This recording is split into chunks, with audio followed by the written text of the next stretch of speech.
Buenas tardes, bienvenidos, bienvenidas a esta nueva sesión de los debates que organizamos entre el Club de Roma, el capítulo español del Club de Roma y Es Global, que hablamos habitualmente sobre la globalización y todo lo que entraña.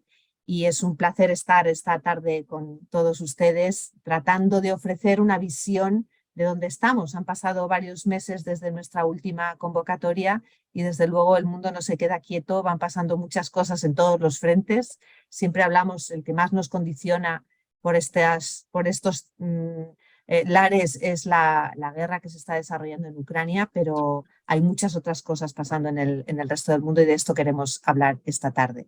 Es un placer volver a contar con ustedes y seguro que tenemos una sesión muy enriquecedora que nos permitirá luego en el otoño abordar otros temas diferentes. Yo lo voy a dejar aquí, le voy a pasar la palabra a mi compañera Ana Mangas, que va a moderar y a dirigir esta sesión. Buenas tardes.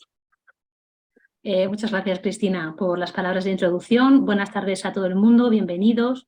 Muchísimas gracias por seguirnos en esta tarde, donde, bueno, como comentaba Cristina, queremos hablar de muchas cosas. El tema es muy amplio. La idea es abordar la globalización, los desafíos al multilateralismo, también analizar y poner análisis a esa competencia estratégica entre potencias, especialmente entre China y Estados Unidos, pero no solamente eso, sino también qué pasa en Europa, las relaciones transatlánticas y también poner ese ojo también en potencias emergentes y en un sur global que cada vez también es más asertivo y que también tiene intenciones, ¿no?, de tener su voz en el escenario global. Todas estas cuestiones, por supuesto, enmarcadas lamentablemente en la guerra en Ucrania, pero también con dos elementos que impactan fuertemente en el escenario global, que son esas dos grandes megatendencias que cruzan muchas de las cuestiones que vamos a tratar hoy, como son la revolución tecnológica y también la transición energética con todo el desafío medioambiental con el que está vinculado. Son muchos temas, seguro que nos dejamos cosas en el tintero y por eso les animo a ustedes que manden preguntas por el chat de preguntas y respuestas de la plataforma, porque dedicaremos aproximadamente unos 20-25 minutos a recibir preguntas de los asistentes para que de esta manera, bueno, pues que también se abra el debate con el público que se ha conectado hoy. Dicho un poco así la dinámica, paso a presentar a los expertos que como siempre son estupendos, como toda la gente que participa en las sesiones del Club de Roma, y hoy pues contamos con Águeda Parra, que ya es analista del entorno geopolítico y tecnológico de China, además de fundadora y editora de China Geotech y autora del libro China, las rutas del poder. Bienvenida, Águeda. También con Ángel Alonso Arroba, que es vicedecano de la Escuela de Política, Economía y Asuntos Globales del IE University. También bienvenido. Y por último, no menos importante, Carlota García Encina, que ella es investigadora principal de Estados Unidos y Relaciones Transatlánticas en el Real Instituto Elcano, además también de profesora de Relaciones Internacionales. Bueno, muy bienvenidos a los tres. Tenemos muchos temas por delante. Cuando estos días estábamos un poco organizando cómo lo abordábamos, sí que habíamos pensado en que cada uno de vosotros tuviera unos minutos de inicio para un poco enmarcar los temas y, bueno, como un poco identificar, ¿no?, las cuestiones clave. Y luego poco a poco ya iremos tirando del hilo y desmenuzando cuestiones ya un poquito más específicas. Así que sin perder así más tiempo, si os parece, a lo mejor, Águeda, empezamos contigo y después Ángela, después Ángel y después Carlota. Si queréis cambiar de orden, tampoco pasa nada, pero bueno, si os parece bien, en principio empezamos así. Así que, Águeda, cuando quieras, adelante. Muchísimas gracias, Ana. Muchísimas gracias al capítulo español del Club de Roma por la invitación y por estar con estos fantásticos panelistas. Yo creo que el tema va a ser tremendamente interesante. Y yo por mi parte me gustaría empezar diciendo, bueno, pues que yo creo que en esta próxima década es una década decisiva. Yo creo que ese sería un poco el gran titular. Podía ser parecida, ¿no?, a otras décadas, pero la diferencia en este caso no es que los conflictos geopolíticos se están produciendo de cada vez en ciclos más cortos. Por lo tanto, hay muchísima más sensibilidad entre los países de que las repercusiones quizás puedan tener otra dimensión de las que tenían antes. Yo creo que en esta próxima década también lo que nos vamos a encontrar es que la geopolítica no va a estar tan centrada, ¿no?, en aquellos aspectos en donde hasta ahora eran las dinámicas más habituales, sino que se va a centrar más en la geopolítica de la tecnología. La tecnología, al fin y al cabo, es algo que es transversal a todas las sectores y geografías y al final también impacta sobre dos puntos claves de los que estamos tratando actualmente en todos los frentes, que es la cadena de valor y las cadenas de suministro y todas las dependencias, ¿no?, que se han generado. En este sentido, yo creo que si miramos la geopolítica de la tecnología en un poco de retrospectiva, podríamos pensar, ¿no?, que quizás la primera dinámica de cambio se pudo producir en el 2018. Ahí es cuando más o menos empieza ya a ver que la tecnología va a tener un punto bastante importante, ¿no?, en lo que es el tablero geopolítico, con la guerra comercial entre Estados Unidos y China, que después deriva más en un plano tecnológico. Sin embargo, el punto de inflexión lo podemos situar mejor en el 2022, en donde ya realmente hay determinadas dinámicas mucho más competitivas, en donde se está viendo que están evolucionando hacia una redefinición del modelo de globalización que hemos tenido durante las últimas 3 décadas, y esto es mucho decir si tenemos en cuenta que la próxima década, por ejemplo, es bastante decisiva para la Unión Europea en cuestiones tan importantes como son, pues, la autonomía estratégica y la autosuficiencia tecnológica. En este sentido, yo creo que habría que destacar dos grandes hitos. Es, por una parte, ¿no?, todo lo que son las políticas industriales que van a afectar a lo que es el tablero geopolítico global, y por otra parte estarían ese factor geopolítico como modelo de decisión. Es decir, antes quizás el factor geopolítico no influía tanto en las decisiones y ahora, sin embargo, el factor geopolítico es algo que poco a poco está empezando a tener alza. Y por último, yo destacaría que estos ámbitos, ¿no?, de dinámicas de cambio quizás los podemos ver hoy por hoy mucho más enfocados en lo que es la manufactura, ¿no?, es decir, lo que es la transformación industrial a la que estamos viviendo por esta rivalidad tecnológica y la autosuficiencia, ¿no?, que están buscando todas las grandes potencias occidentales. Sin embargo, hay una componente en el ámbito de los sistemas financieros que poco a poco empieza a tener ese espacio dentro de lo que es el debate y la narrativa de la geopolítica, y sobre todo va a ser por la influencia del yuan en el ámbito comercial. Es decir, no solamente estamos hablando de políticas industriales que van a redefinir por completo, ¿no?, las cadenas de valor y las cadenas de suministro, sino que va a haber otras dinámicas importantísimas que, aunque vengan desde el ámbito de las finanzas, lo que van a hacer es impactar directamente sobre la tecnología.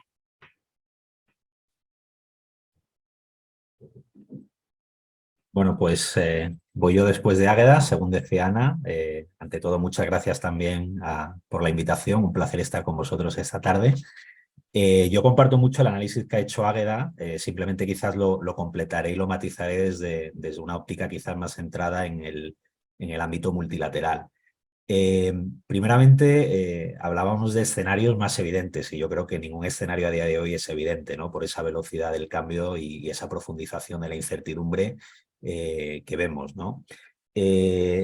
Yo participé desde el Ministerio de Exteriores en la formulación, en la redacción de la Estrategia de Acción Exterior 21-24, ¿no? Y ahí identificamos 4 grandes tendencias de fondo que, en preparación de este seminario, me permití un poco repasar y ver también cómo se han ido matizando. Creo que todas se profundizan, pero al mismo tiempo también se matizan, y como decía Águeda, se matizan en un periodo de tiempo muy, muy breve, ¿no?, en el que han cambiado grandes partes del escenario que teníamos, ¿no?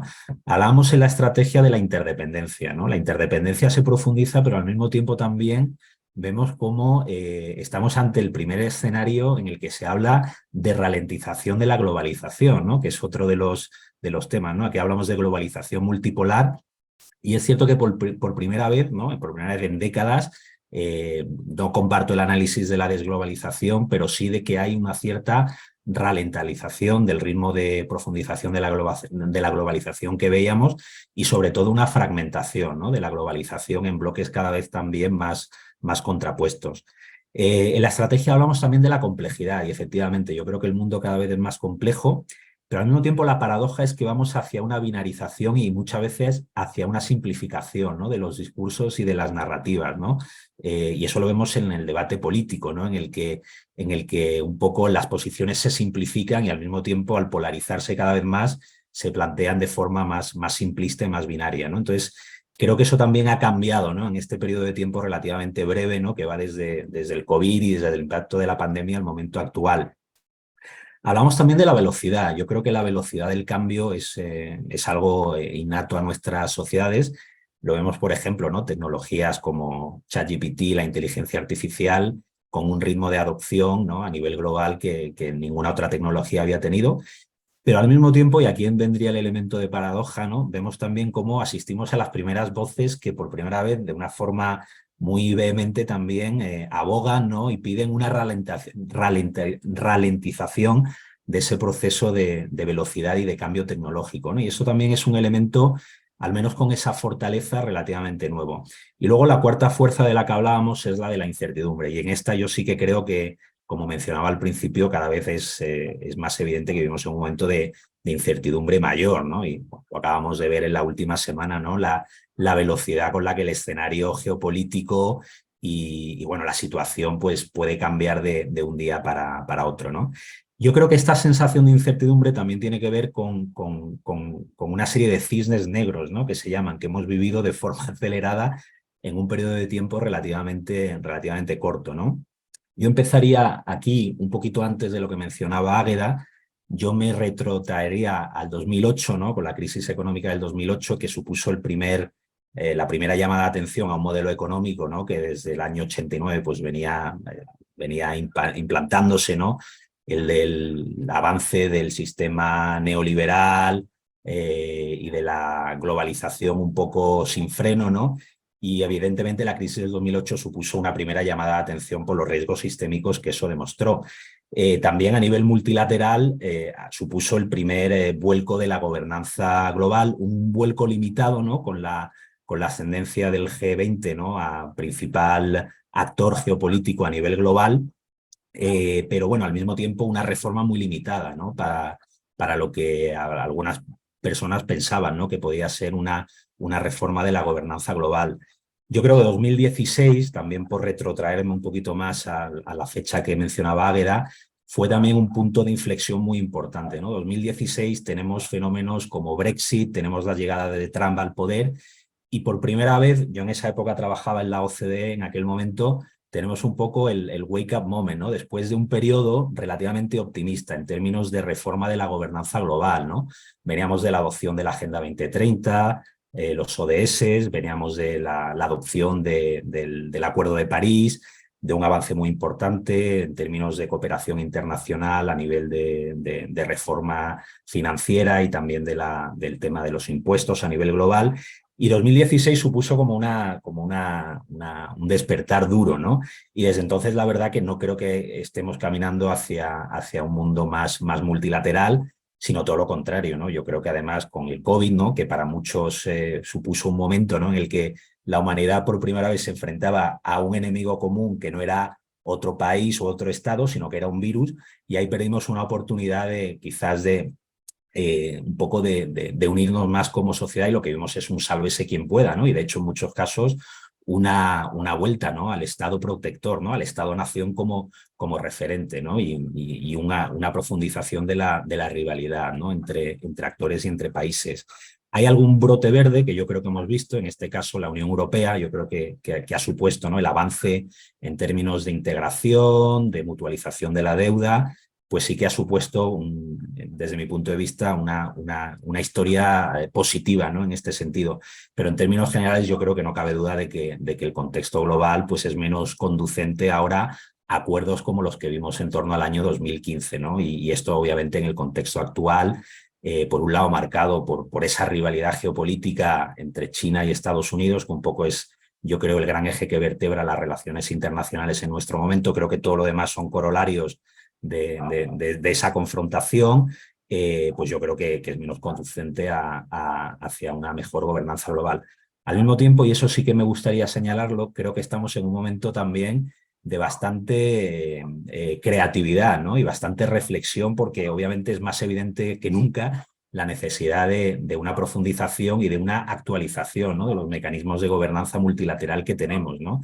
El orden de 1945 obviamente se ha quedado totalmente desfasado, ¿no? El sistema de Naciones Unidas, las instituciones de Bretton Woods, y hay mucha noción sobre esto, mucha reflexión y mucho planteamiento, pero al mismo tiempo lo que vemos es que hay hay un contexto geopolítico que obviamente no facilita, ¿no?, la adopción de grandes acuerdos.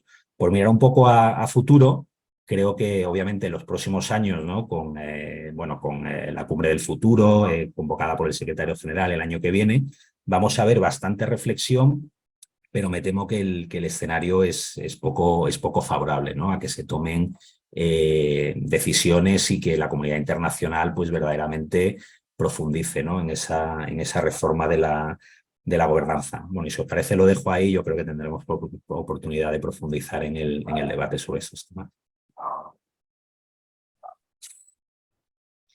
Bueno, Ana, ahora me toca a mí. Ante todo, muchísimas gracias a Cristina y al Club de Roma por esta invitación. Siempre es un placer poder participar. Bueno, yo me voy a centrar en un ámbito más específico, que es el de las relaciones transatlánticas, ¿no? Y desde un punto de vista quizás más político. A mí me gusta siempre decir que cuando hablamos de la relación transatlántica estamos hablando de tres patas. Estamos hablando, por un lado, de la relación entre Estados Unidos y la Unión Europea, estamos hablando de la OTAN, donde vemos que están los aliados europeos y luego también está Canadá y Estados Unidos, y luego estamos hablando de las relaciones exclusivamente bilaterales entre Washington y cada uno de los países europeos. Y yo creo que esto es importante, ¿no? La relación transatlántica se trata de estas tres patas. Si echamos una vista a la actual situación, el actual mundo, y teniendo en cuenta los retos de los últimos 2 años, sobre todo del último año con la guerra de Ucrania, podemos concluir que ante retos como una creciente inflación, ante pues la guerra de Ucrania, todos los esfuerzos de armamento, el acoger a los refugiados, el tema de la seguridad energética, yo creo que se puede decir que los países transatlánticos, el área transatlántica ha capeado bastante bien, por lo menos a primera vista, ha capeado bastante bien todos estos retos. Y de hecho, la unidad transatlántica que se mostró como respuesta a la guerra en Ucrania ha sido única. Yo creo que a lo largo de lo que hemos visto en este siglo, yo creo que es la unidad más fuerte que hemos podido mostrar. Y por lo tanto, pues a primera vista eso nos puede decir que la relación transatlántica tiene buen futuro, ¿no? Y que podemos pensar que es algo positivo. Y aquí pues me voy a parar un poco en las consecuencias quizás de la guerra de Ucrania, que yo sé que es algo más a corto plazo para Estados Unidos y también para Europa y para la Unión Europea, porque lo que ha hecho Ucrania muchas veces, lo que ha hecho en general es acentuar algunas de las tendencias que ya se estaban viendo. En el caso, por ejemplo, de Estados Unidos, después de Donald Trump vino Joe Biden, los europeos abrimos los brazos a esta nueva administración demócrata, y Estados Unidos estaba de vuelta, ¿no?, en el mundo. Recuerdo que a los 6 meses viajó a Europa, se reactivó esa relación con la Unión Europea, la OTAN ya no estaba obsoleta, y éramos ya firmes aliados también para hacer frente de alguna manera a China. Luego vino la salida de Afganistán, luego vino el acuerdo AUKUS entre el Reino Unido, Australia y Francia, y ahí los europeos nos empezamos a sentir un poquito más susceptibles, ¿no?, a mirar con un poco más de recelo a esta administración Biden, pero con la guerra de Ucrania de nuevo Estados Unidos y esta administración Biden volvió al mundo, ¿no? Y por lo tanto yo creo que una de las principales consecuencias para Estados Unidos es volver a liderar, ¿no?, ante los grandes retos internacionales. En segundo lugar, esta guerra de Ucrania ha hecho que el compromiso de Estados Unidos con Europa haya crecido aún más. Si antes había 65.000 tropas, ahora hay más de 100.000 tropas norteamericanas que están en suelo europeo. Y luego también la guerra de Ucrania lo que ha hecho es que la administración Biden tenga que modificar su agenda internacional. Una agenda internacional que tenía pinceladas muy domésticas. La administración Biden hablaba de una política exterior de la clase media, es decir, que las consecuencias y positivas las vieran los propios norteamericanos, y por supuesto con el foco puesto en el Indo-Pacífico, y por lo tanto la guerra de Ucrania ha hecho que la administración Biden pare y no ponga todos los huevos en la misma cesta y haya tenido que desviar ciertos recursos también hacia Europa, ¿no? ¿Cuáles han sido las consecuencias para Europa? Pues lo que he dicho antes, ¿no?, esa unidad entre los países europeos que ha sido muy importante y ha sido muy fuerte, y también ese desacoplamiento de Rusia, ¿no?, que yo creo que lo decimos así como si esa palabra no significara nada, pero desacoplarse de Rusia, sobre todo para algunos países como Alemania y con esas dependencias energéticas, ha sido muy importante y yo creo que esto es un elemento importante, pero debajo de toda esta unidad entre los países europeos es cierto que hay algunas tensiones. Si miramos de forma independiente a Francia, si miramos de forma independiente a Alemania, vemos que hay ciertas debilidades. En el caso de Alemania, por ejemplo, decidió incrementar fuertemente los presupuestos de defensa, pero tampoco sabemos muy bien hacia dónde van o dónde van a gastar ese dinero, esos presupuestos de defensa, dada la cercanía con el teatro de guerra, digerir lo que está pasando también es muy complicado y por lo tanto vemos que esa unidad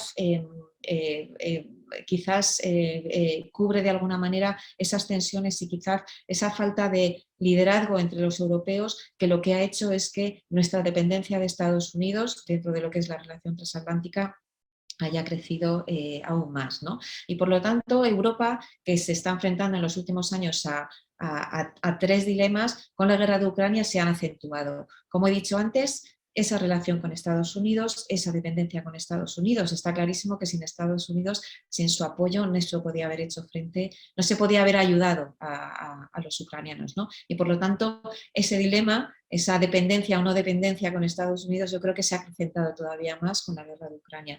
En segundo lugar, la definición de nuestra relación con China. Estados Unidos y Europa tenemos una percepción muy similar de lo que es China, pero no es idéntica. Y yo creo que con la guerra de Ucrania, además, con esa relación entre Moscú y Pekín, ha hecho que ese dilema, ¿no?, de cuál es la posición que tiene que tener o cuál es esa relación que tiene que tener Europa con China, pues todavía esté ahí un poco sin definir. Y por último, el último dilema al que tiene que hacer frente o quiere hacer frente Europa y la Unión Europea es al mal llamado, creo, sur global, ¿no? Porque en el fondo no es algo homogéneo, o sea, es algo mucho más heterogéneo, pero qué duda cabe que la respuesta de Occidente ante la guerra de Ucrania ha sido fundamental, pero hay muchísimos países que no han adoptado ni las sanciones o que se quieren mantener al margen un poco de las respuestas que Occidente está haciendo frente a esta guerra y que evidentemente es algo a lo que tenemos también que prestar atención. Por lo tanto, centrándome solo en la relación transatlántica, un poco como consecuencia de esta guerra de Ucrania y que ha acentuado algunas tendencias, hay que decir que sí que hay mucha más unidad transatlántica, lo he dicho en varias ocasiones, esta unidad, este frente unido para hacer frente a Rusia y para ayudar a Ucrania está ahí, pero la relación transatlántica es cada vez más desequilibrada. Es desequilibrada porque en el 2008 la economía de la Unión Europea era mayor que la de Estados Unidos y sin embargo el año pasado la economía de Estados Unidos es el 50% más elevada, más superior a la de los países europeos, ¿no? Y por lo tanto vemos aquí una diferencia, una tendencia totalmente de desequilibrio. En segundo lugar, porque el peso de la moneda del euro frente al dólar se está haciendo más que evidente y eso lo hemos visto a lo largo del último año. En tercer lugar, esa brecha tecnológica, habéis hablado de tecnología, la brecha tecnológica a ambas orillas, a orillas del Atlántico es cada vez mayor y esto es algo a tener en cuenta, sobre todo en este escenario, ¿no?, de competición estratégica en la que estamos. Y en tercer lugar, esa brecha militar. Es cierto que los países europeos estamos gastando mucho más en defensa, pero la brecha militar con Estados Unidos sigue siendo cada vez más grande y quizás porque nosotros todavía no hemos aprendido a gastar bien, ¿no?, a gastar de manera unida y quizás eso sería muchísimo más positivo para otros, ¿no? Por lo tanto, más unidad, pero también mucho más desequilibrio. Y esto no interesa ni a los norteamericanos ni a los europeos, porque los norteamericanos quieren una Europa fuerte para que ellos puedan centrarse en China, en el Indo-Pacífico y seguir sus propios intereses como tienen todo el derecho a tener. Y por otro lado, tampoco para nosotros, ¿no? Si nosotros estamos en un mundo multipolar, que no multilateral, pues Europa tiene que ser uno de esos polos, ¿no? Por lo tanto, este es un poco un primer marco, ¿no?, de lo que es la relación transatlántica en la actualidad. Muchísimas gracias a los tres. Habéis lanzado ya muchas reflexiones y muchas ideas muy estimulantes. Recojo algunas de las que tú has lanzado, Águeda, y lo voy a ir haciendo así luego a continuación con el resto. Has hablado efectivamente de esa rivalidad tecnológica y justamente aprovechando un poco la actualidad, que ha sido muy reciente la visita del secretario de Estado de Estados Unidos a China, para intentar pues eso, bajar un poco la tensión increciendo entre los dos países. Te quería preguntar que realmente, más allá de visitas y de intentar de manera un poco de cara a la galería bajar un poco la tensión, al final los grandes elementos de tensión, como puede ser Taiwán o puede ser la posición de China respecto a la guerra de Ucrania, o esa competencia a todos los niveles, tecnológico, pero también comercial, ideológico, etcétera, etcétera, persisten. Mi pregunta es, ¿crees que existen ámbitos en los que China y Estados Unidos pueden trabajar o cooperar un poco más dentro de esa rivalidad, que puedan buscar cierta, aunque sea pequeña, una agenda común para avanzar en determinados desafíos globales o en su propia relación bilateral? Esto por un lado. Y otra, cogiendo la idea del yuan, preguntarte también un poco las fortalezas y las debilidades también del yuan como un sustituto, como ese competidor del dólar en la esfera internacional y bueno, un poco pues eso, las posibilidades que tiene, pero también las debilidades. Pues si te parece, empiezo por la segunda pregunta.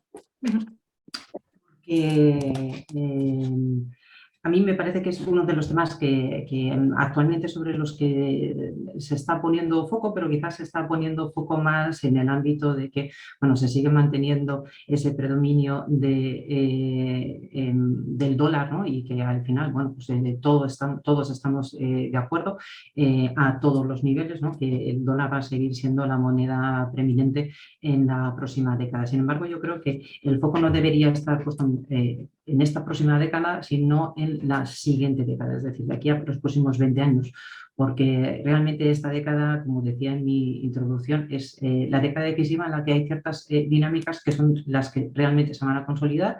En la medida en la que se consoliden es las que van a generar esas grandes dinámicas de cambio. Y una de las grandes dinámicas de cambio, y esto lo podemos ver en función de cómo las tensiones geopolíticas se están definiendo ahora mismo.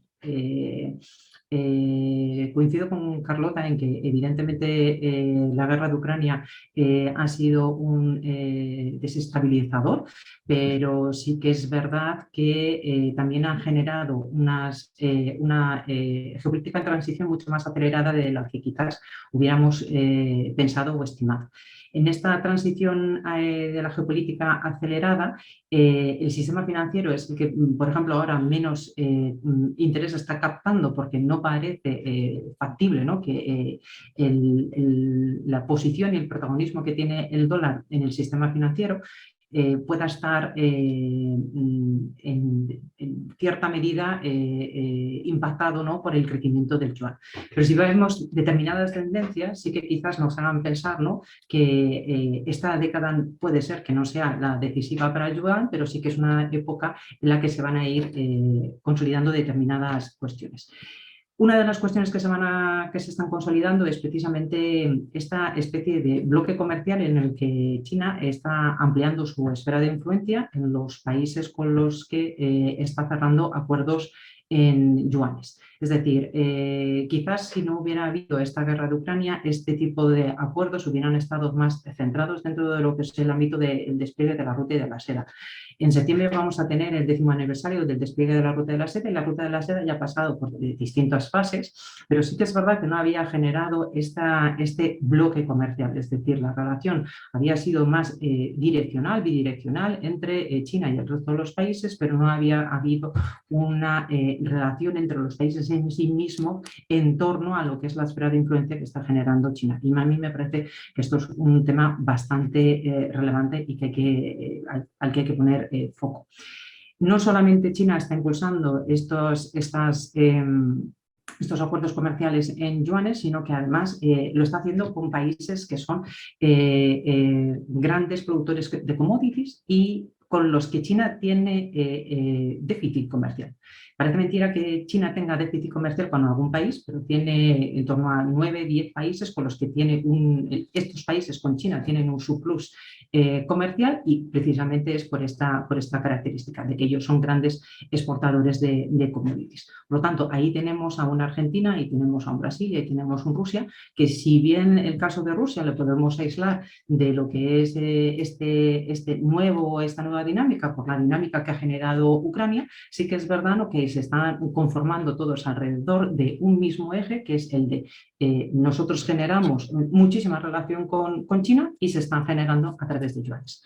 Yuanes que se van a exceder, es decir, al ser ellos exportadores de commodities y con los que tiene China un déficit comercial, va a haber excedente de yuanes. Por lo tanto, ahora mismo ya, sin necesidad de que haya pasado mucho tiempo, porque estamos hablando de acuerdos que en el caso de Rusia ya llevan un año en vigor, pero de los demás apenas llevan un par de meses que se formalizaron, estamos viendo que ya hay muchos países que directamente están entre ellos haciendo sus acuerdos comerciales y pagos en yuanes, sin necesidad de que hayan hecho ese intercambio primero con China. Es decir, empieza a haber una cantidad de países que están acordando determinados pagos y acuerdos en esta moneda. Por lo tanto, no es que vaya a generar una posible amenaza para el dólar en este año, o sea, en esta década, pero sí que es verdad que generar un bloque comercial en donde la moneda más importante sea el yuan y no sea el dólar, no solamente le resta protagonismo al dólar a nivel global, sino que le resta protagonismo a Estados Unidos en la esfera de influencia que tiene China en estos países y en estas regiones, además teniendo en cuenta que son grandes exportadores de commodities. Si lo pasamos al otro ámbito, que serían las reservas también están aumentando. A principio de este siglo, las reservas en dólares estaban en torno al 70%, mientras que ahora están al 58%. Es decir, en estos 20 años el dólar ha ido perdiendo protagonismo porque otras monedas han ido ganando esa presencia en la que han ido captando el interés de generar reservas en yuanes. Estas reservas en yuanes ahora se están viendo que se están duplicando respecto del año pasado, precisamente por el efecto que están generando estas sanciones internacionales a Ucrania, y que el resto de los países están les está haciendo mucho más sensibles a estas posibles repercusiones geopolíticas que podría llegar a tener un nuevo conflicto, que, como yo decía en la introducción, que de cada vez se van generando en ciclos más cortos. Por lo tanto, sería una manera de mitigar esa propia vulnerabilidad. Por lo tanto, la fortaleza que tiene el yuan en este caso es la capacidad de agrupar bajo un mismo esquema, y no es un esquema solamente de la geopolítica pura y dura, sino es del esquema financiero el que está haciendo que determinados países consideren, ¿no?, esa vinculación directa con China, no solamente con proyectos de la Ruta de la Seda. Ya no hace falta estar adherido al proyecto de la Ruta de la Seda, sino que directamente se hacen este tipo de acuerdos. Debilidades es que, bueno, el yuan no tiene esa versatilidad que tiene el dólar de moneda preeminente en lo que son los fondos de inversión, y el control de capitales que tiene China evidentemente hace que no sea una moneda que tiene un cambio libre y que está basada en las dinámicas del mercado. Pero realmente está expuesta, ¿no?, a lo que es la trayectoria y los mecanismos que el gobierno chino está definiendo para que en cada uno de los casos vaya ejecutando, ¿no?, las necesidades que se tienen para que lo que es la influencia de China, no solamente a nivel geopolítico en su zona de región, que es Asia más importante, se vaya expandiendo en otros sentidos, y al final los acuerdos comerciales, China tenemos que tener en cuenta, es el socio comercial de 120 países. Por lo tanto, a la medida en que no solamente los grandes exportadores de commodities commodities se junten a estas especies, ¿no?, de bloque comercial, sino que otros también países puedan considerarlo, pues bueno, vamos a tener, igual que se está produciendo la tecnología, bueno, pues dos ámbitos, dos ecosistemas que al final pues no son favorables, porque al fin y al cabo el dólar, cuando ha estado siendo en el 70% y ahora en el 58%, no ha creado dos sistemas, pero ahora sí se entiende, ¿no?, que el estar en un sitio o en otro pues te puede dar una u otras ventajas dependiendo de cómo se vaya evolucionando la geopolítica. Y respecto a los puntos de cooperación, yo creo que hay un punto de cooperación que es el que siempre se ha dicho, ¿no?, que la cooperación entre Estados Unidos y China, yo creo que el tema climático es un tema de fondo. Yo creo que todos los países, todos los grandes bloques, tanto Estados Unidos, Europa y China, están realmente muy puestos en estos compromisos. De hecho, en estos días ha salido que China va a acelerar en 3 años la apuesta que tenía para dentro del 2025, o sea, la capacidad de generar energía renovable la va a anticipar 3 años de lo que había comprometido. Por lo tanto, ahí está claro, ¿no?, cuál es el compromiso de China de intentar cambiar, ¿no?, este mix. Pero sin embargo volvemos otra vez, ¿no?, a un punto que es importante destacar, que es la geopolítica de nuevo, la geopolítica de la tecnología. Y es que la mayoría de los estándares y la mayoría de la tecnología verde, pues China lleva en torno a una década y media generando estas tecnologías verdes y este predominio de la cadena de suministro. Por lo tanto, no solamente se entra, ¿no?, en la rivalidad de la cadena de suministro, sino también se entra en la rivalidad del desarrollo tecnológico. En ese sentido, hace un poco más complejo, ¿no?, que la cooperación sea más en términos igualitarios, sino que de nuevas se vuelve otra vez, ¿no?, a este compromiso, que debería ser un compromiso global, ¿no?, de todos los países, y esto ya se ve en todas las cumbres anuales del clima. Pues al final estos compromisos de reducción de las emisiones siempre van a tener un punto de geopolítica controvertido, precisamente porque el que ahora mismo domina la cadena de las materias primas clave es China, y el que domina la tecnología verde pues es China. Muchas gracias, Águeda. Os voy animando, veo que van entrando algunas preguntas al chat y bueno, os animo a todos los que estáis aquí conectados a que sigáis mandando. De hecho, voy a utilizar una de ellas para un par de preguntas para Ángel. Por un lado, según lo que has comentado, has hablado pues de interdependencias, de incertidumbre, de esa velocidad de los cambios, etcétera, etcétera. Y también de globalización, de esa fragmentación, de esa regionalización, por así decirlo. Quería un poco tu opinión sobre qué riesgos, oportunidades o casi más riesgos, no sé tú cómo lo ves, de este relato del decoupling, de ese desacoplamiento entre la economía y las interdependencias entre China y Estados Unidos, y también sobre oportunidades y riesgos de esta globalización que está más regionalizada, y también esa lógica de tender a tener relaciones comerciales y económicas más pues con aliados o con estados con los que tienes buena relación. ¿Hasta qué punto eso puede ser positivo en algunos aspectos o puede llevar también riesgos en cuanto a búsqueda de eficacia en la producción, etcétera, etcétera? Un poco quería ver tu balance, ¿no?, por ese lado. Y tocando la pata del multilateralismo y aprovechando además que nos mandan aquí una pregunta Francisco Bozano, que dice: ¿cuál es la función ideal de la ONU en este contexto mundial? Entiendo en este contexto de gran rivalidad y competencia, teniendo en cuenta que efectivamente, como mencionabas, el multilateralismo no está ahora mismo en alza. ¿Cuál crees que son, y entre ellas supongo que la ONU, cuáles son las grandes reformas que consideras que son urgentes y necesarias para poder dar un impulso a la gobernanza global? ¿Y hasta qué punto crees que realmente hay un impulso, un compromiso político por parte de los líderes? Bueno, pues la verdad que en términos de riesgo,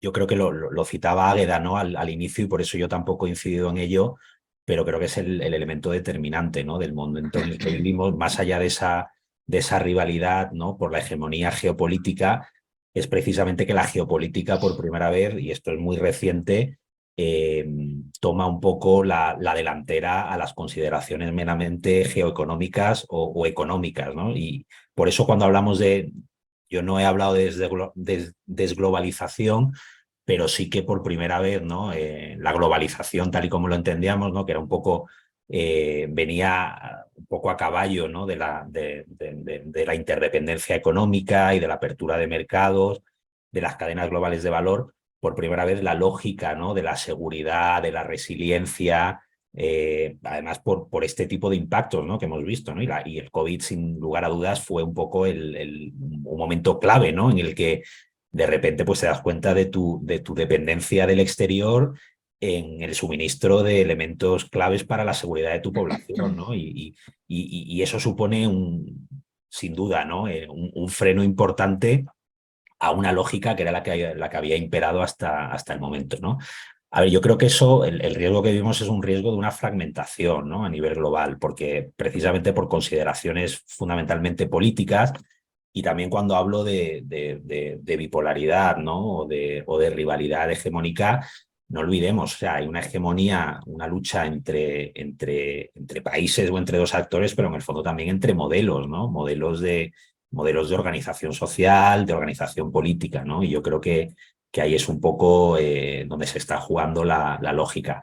Obviamente, cuando tienes esta fragmentación a nivel de multilateralismo, lo que tienes es pues un entorno que es poco favorable, ¿no? a que haya acuerdos, ¿no? sobre las grandes temáticas que nos ocupan. Águeda lo mencionaba, o sea, yo creo que hay grandes retos globales, como es el cambio climático, en el que yo creo que hay un margen, ¿no? para llegar a acuerdos. Y de hecho también pues cuando hablamos de reforma del multilateralismo, pues por ejemplo el informe que acaba de presentar el HLAB, ¿no? el High Level Panel del secretario general, un poco con recomendaciones, pues un poco la reforma, ¿no? de la gobernanza en el ámbito climático, un poco pues corregir las deficiencias, ¿no? que tiene UNEP, por ejemplo, como principal actor, el crear una agencia de Naciones Unidas para la energía y para la transición ecológica y demás. Yo creo que ahí es un aspecto en el que podemos ver una cierta convergencia y un marco para que haya acuerdos. Pero por tomar un poco la segunda parte, ¿no? de la pregunta, y sobre todo enfocando en el sistema de Naciones Unidas, a ver, el gran reto que tenemos, yo creo, es que normalmente las reformas que se plantean siempre en el seno de Naciones Unidas miran bastante hacia adentro, ¿no? Y muchas veces hemos visto una parálisis en términos de reforma porque nos hemos enfocado en la reforma de los órganos de Naciones Unidas, Consejo de Seguridad, y ahí siempre pues la propia dinámica interna, ¿no? de bloqueo pues es la que impide este tipo de avances. Yo francamente creo que si no hemos visto avance en los años 90 en esta materia, es muy difícil que, dado el contexto actual, lo podamos ver, ¿no? por el grado de consenso que eso demanda. A mí lo que me gustaría ver es un planteamiento de la reforma del multilateralismo que trascienda, ¿no? un poco ese marco de Naciones Unidas, ¿no? porque es un marco que en el fondo responde a una lógica de hace 75, 80 años, ¿no? Un mundo muy diferente y un mundo que no estaba transnacionalizado. A ver, había transnacionalización, había multinacionales, había actores globales que obviamente operaban más allá de las fronteras del Estado-nación, pero no teníamos comunidades globales, ¿no? vehiculadas a través de la tecnología, por volver a otra temática que planteaba Águeda, como puede ser Facebook, ¿no? que tiene una comunidad que supera en población a la de cualquier estado, ¿no? Obviamente el elemento identitario que todavía escribimos a nuestra pertenencia a un país, a una nación, a tener un pasaporte, todavía es un poco el que vertebra nuestra forma de concebir la gobernanza internacional y las relaciones internacionales. De hecho, hablamos de relaciones internacionales, que en el fondo son relaciones intergubernamentales. Pero yo creo que en un mundo que va, ¿no? hacia una mayor interdependencia, hacia un tamaño cada vez mayor, ¿no? en cuanto a población global, que eso plantea retos, ¿no? Al final, esto es una matriz muy sencilla, ¿no? O sea, si somos más gente en el planeta, al final la presión que vamos a ejercer sobre este planeta que tenemos va a ser cada vez mayor, ¿no? Entonces, o ideamos mecanismos que superan esa lógica de rivalidad entre países, o yo creo que en el fondo, y no quiero sonar muy pesimista, pero estamos abocados a un mal final, ¿no? Porque, bueno, pues al final se habla mucho de la gobernanza global, pero los mecanismos nuevamente no son globales, ¿no? ¿Qué implica esto? Pues es difícil de pensar, ¿no? Porque nuestros parámetros, fíjate, en una discusión como esta todavía estamos hablando de China, de Estados Unidos, hablamos de Europa, y Europa quizás es el gran renovador, ¿no? En términos de gobernanza, porque hablamos de un ente que todavía está formado por 27 Estados miembros, pero que obviamente a nivel global empieza a operar como un actor más unificado, ¿no? Y aquí, por retomar el otro tema que planteabas, a ver, se habla mucho actualmente de la regionalización, del minilateralismo. Yo en el fondo creo que el minilateralismo puede ser una solución muy parcial y a muy corto plazo para un momento muy difícil en el que, como mencionaba, alcanzar grandes acuerdos a nivel colectivo pues va a ser casi imposible, ¿no? Entonces, el minilateralismo igual te permite avanzar en procesos de integración, en procesos de colaboración para responder a determinados retos globales de una forma efectiva. Pero en el fondo los retos globales son retos globales, ¿no? Estas geometrías, ¿no?, minilaterales te pueden ayudar a lo mejor a ser un poco una avanzadilla, ¿no? Lo que se llama un pathfinder, ¿no? O sea, algo que te permite avanzar, pero tiene que arrastrar al conjunto de la comunidad internacional, ¿no? Si no, no hay tracción. Entonces, bueno, yo veo cierto optimismo porque también, y aquí esto ya es una opinión un poco más personal, siempre he creído que una forma de avanzar en la gobernanza global a largo plazo, ¿no? Agueda hablaba de 10 años, 20 años, aquí estamos hablando yo creo de una perspectiva temporal un poco más amplia, ¿no? Pero también la regionalización, y yo creo que la Unión Europea es un ejemplo de ello, también va a permitir una simplificación de la gobernanza global, ¿no? Al reducir el número de actores, con lo cual la búsqueda de consenso va a ser más fácil, ¿no? Pero esto es un proceso a muy largo plazo, ¿no? Yo creo que puede haber una cierta dosis de optimismo en determinados procesos de integración a nivel africano, ¿no? Esa sensación de panafricanismo siempre ha sido muy marcada y, de hecho, normalmente no pensamos, ¿no?, en regiones como África, ¿no? Pero ahí hay laboratorios muy interesantes, ¿no?, de colaboración entre países, ¿no?, y que pueden suponer no sé, una fuente de inspiración. Entonces, bueno, yo siempre tengo una dosis de optimismo, pero sí que es cierto que en el corto plazo, como decía al principio, pues la situación no invita, ¿no?, a grandes consensos como los que hemos visto hace no tanto tiempo, ¿no? Pero bueno, yo creo que hay que estar preparados sobre todo, ¿no? Porque al final el mundo, como decíamos al principio, cambia muy rápido, ¿no? Entonces es bueno tener ideas, tener esquemas, tener propuestas para cuando, si todo va bien, pues y no nos cargamos el planeta con una hecatombe nuclear por el camino, ¿no? Pensad en eso, ¿no? O sea, el tema de la amenaza nuclear parecía que estaba desterrado, ¿no?, a los libros de historia y a los años 60 o a la Guerra Fría, y ahora mismo pues estamos otra vez, ¿no?, con esa amenaza, ¿no? Entonces, yo creo que si capeamos bien este temporal que tenemos a corto y a medio plazo, ¿no?, que no es bastante favorable para la cooperación internacional, va a ser muy importante tener ideas y propuestas sobre cómo podemos gestionar esa gobernanza global, pero que en cierta forma va a implicar superar incluso nuestros parámetros mentales, ese esquema que a día de hoy es puramente westfaliano y es Estado nacional, ¿no? Esto puede sonar muy utópico o muy idealista, pero creo que en un mundo con 10.000 millones de personas a final de siglo, y eso es en el mejor de los escenarios, ¿no?, que plantea Naciones Unidas, pues o planteamos ese tipo de esquemas o nos irá mal. Y apelando a la tecnología nos ofrece por primera vez, ¿no?, ese tipo de oportunidad, ¿no?, de democracia más directa, más representativa y a nivel global, ¿no? Se habla mucho de la tecnología y de los riesgos de la tecnología, pero tú planteabas la pregunta en términos de riesgos y oportunidades, y yo creo que al final la tecnología es una cuestión de uso, ¿no? Un buen uso de la tecnología nos puede permitir, pues, pensar en demos que un poco desbordan, ¿no?, ese marco tradicional que hemos tenido, ¿no? Y si hay democracias de 1.3 billones de personas como es la India hoy en día, ¿no?, con sus pros y sus contras, ¿por qué no podemos pensar, ¿no?, en mecanismos de representación y al final de ownership, ¿no?, por parte de la comunidad internacional? Entonces yo creo que en el fondo mi parte optimista me lleva a pensar que podemos caminar en ese sentido. Pero sí que es cierto que el corto y el medio plazo no es particularmente optimista en este sentido.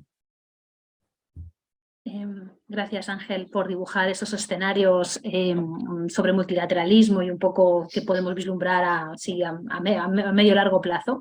Después retomamos, porque has mencionado cosas de África, para retomar también el sur global, multilateralismo, etcétera. Sí que quiero un poco enganchar con las cuestiones que Carlota ha mencionado antes, y para ello voy a coger una pregunta mía y otra también que yo tenía que apuntar y que coincide con uno de los asistentes que también la menciona.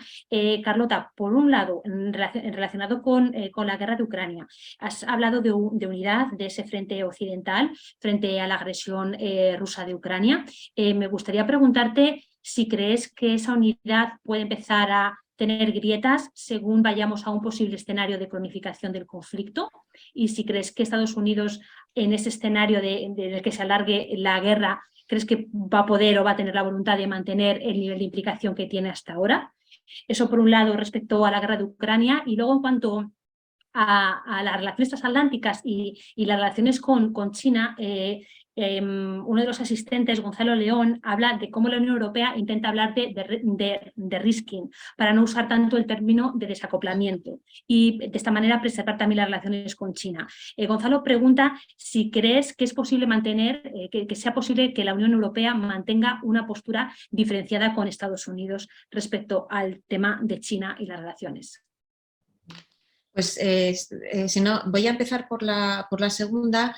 Y también aprovecho, me gustaría simplemente añadir algo a una pregunta que le habéis hecho, bueno, que habéis mencionado los dos sobre aquellos retos transnacionales, ¿no?, en los que evidentemente se espera que Estados Unidos y China y todos los países estén un poco implicados. Estamos hablando de un escenario internacional actual que es de competencia estratégica, y la competencia estratégica no tiene por qué implicar que no se pueda cooperar. Y yo creo que desde el primer momento eso era algo que estaba ahí. Por ejemplo, en la última estrategia de seguridad nacional de Estados Unidos se habla de rivalidad con China, de competencia con China, pero también de ámbitos en los que es necesario evidentemente cooperar y colaborar y hablar. O sea, hablamos de los grandes retos transnacionales, evidentemente, hablamos del cambio climático, pero también podemos hablar del tema de la inflación, podemos hablar de la seguridad alimentaria, podemos hablar también de la guerra de Ucrania, y evidentemente yo creo que esto es necesario. Es decir, China es un actor importante, y esto Estados Unidos también lo sabe. O sea, por lo tanto, si vemos un poco cómo han evolucionado durante los últimos 2 años las relaciones entre Estados Unidos y China, siempre se calientan y luego se vuelven a enfriar, porque en el fondo, y yo creo que por parte de los dos países, aunque conozco menos China, pero desde luego esta administración Biden no tiene ningún interés en llevarlo a un extremo.